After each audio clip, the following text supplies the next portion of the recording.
کیوں وقت پر تمہاری نماز ہوتی نہیں؟ ریزن خود تلاش کر لینا آپ جا کر کے. ظہر میں کہاں تھا؟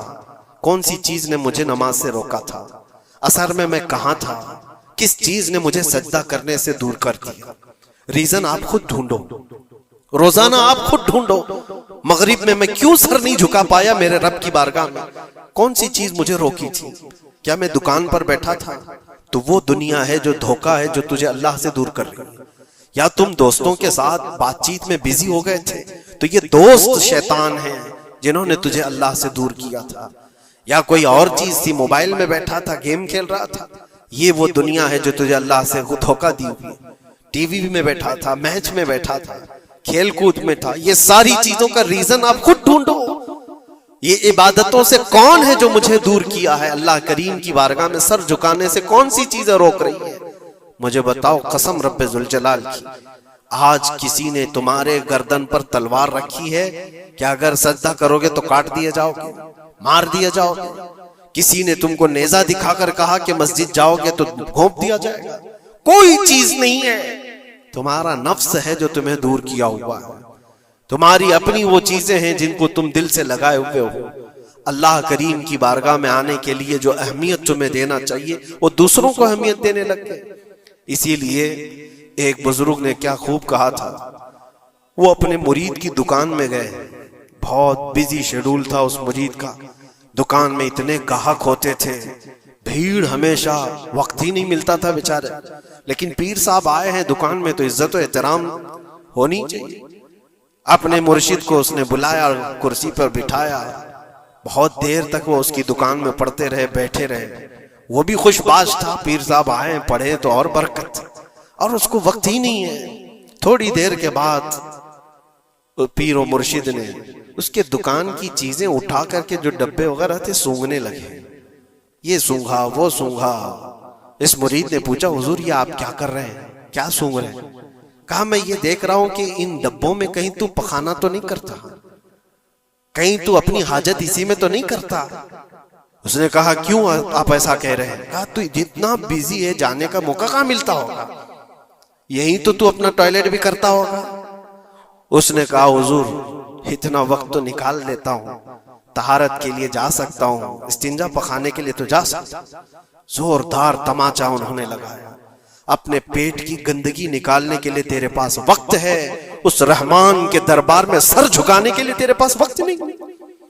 تو نے کس چیز پر اپنا دل لگا رکھا ہے؟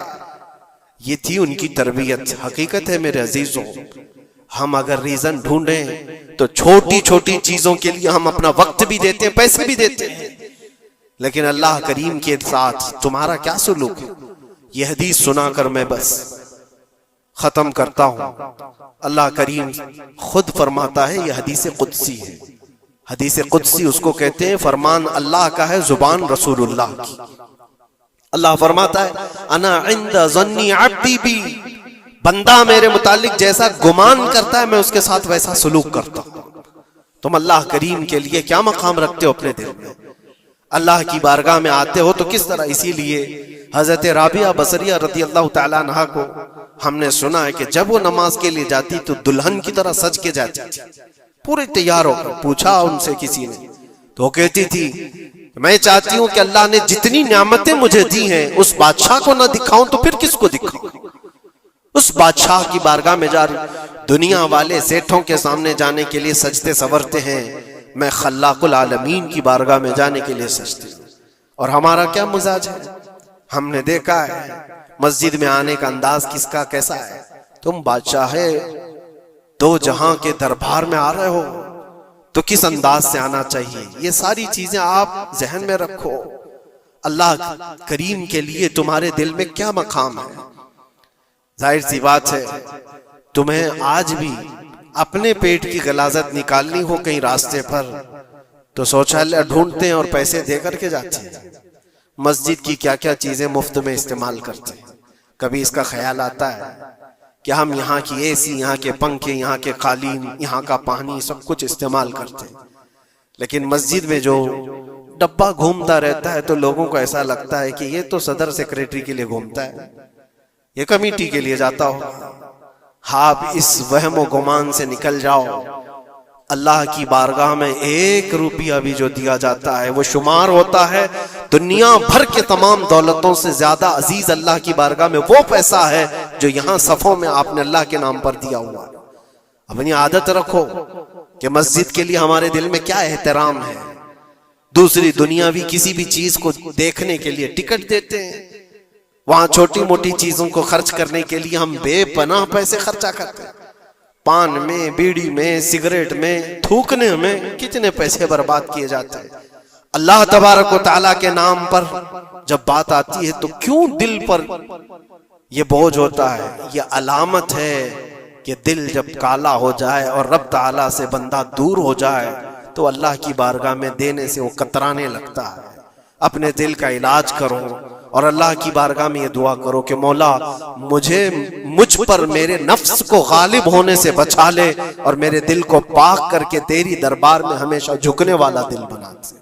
یہ دعا کرو کہ رب تبارک و تعالی مرنے سے پہلے ہمارے دلوں کو پاک و صاف فرمائے اور خالص اس کی رضا کے لیے ہمیں ہماری عزیز چیزوں کو قربان کرنے کا اللہ تبارک و تعالی ہمیں موقع عطا فرمائے۔ اور خاص طور پر یہ دعا کہ رب العالمین جب آخری وقت آئے تو تیرے حبیب پاک کی عزت کے لیے مرنے کی توفیق عطا فرما اور اس راستے میں ہمیں شہادت عظمی نصیب فرما، تیرے نبی کے قدموں میں دفن نصیب فرما۔